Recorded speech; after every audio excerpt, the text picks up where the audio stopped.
სამთავრობო ორგანიზაციათა კოალიციის ორგანიზებული საპროტესტო აქცია, რომელიც 2 საათს გაგრძელდა, უკვე დასრულებულია. აქციაზე გირგვლიანის ოჯახის წევრების გარდა თითქმის ყველა ოპოზიციური პარტიის ლიდერი იმყოფებოდა.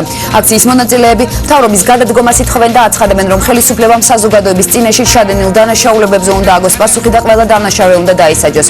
კანცელარიის ეზოში განსაკუთრებულ დავალებათა სამმართველოს თანამშრომლები იყვნენ მობილიზებული, თუმცა აქცია ექსცესების გარეშე დასრულდა. ამ ხელისუფლებას ვის ნაკებმა ხელხემალმა შეიწირა ჩემი შვილის სიცოცხლე და თუ ამ სისტემას კიდევ არსებობა უნდა, დამნაშავეები უმოკლეს დროში პასუხისგებაში მიეცნენ.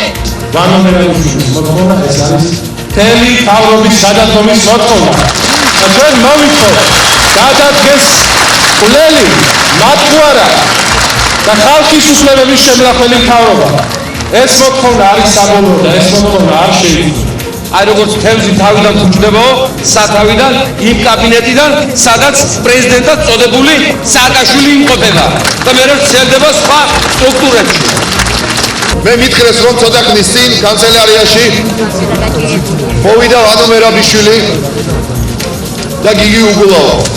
მოვიდნენ ეთქობა იმისთვის, რომ კიდევ ერთხელ სააკაშვილს თავისი ერთგულება შეფიცოს და უთხრან, რომ ნუ შეეშინდება ამ ხალხისა და რომ ხალხი ვერაფერს გააქმნებს მათ შეერაღებულ ბრიგადებთან. ისინი იჩემებენ, რომ ზიან თავისი გუნდის წევრებს არ დაინდობენ მათ.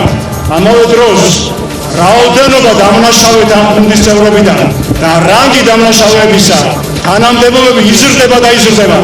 რა გარანტია მაქვს მე, რომ შეცვლის შემდეგ მოყვანილები იქნებიან უკეთესები, მაგრამ გადადგომას არავინ არ აპირებს. სიკვდილამდე მართვას, სიკვდილამდე სისხლის წოვას აპირებს ეს გროტესკული ვამპირი ხელისუფლება.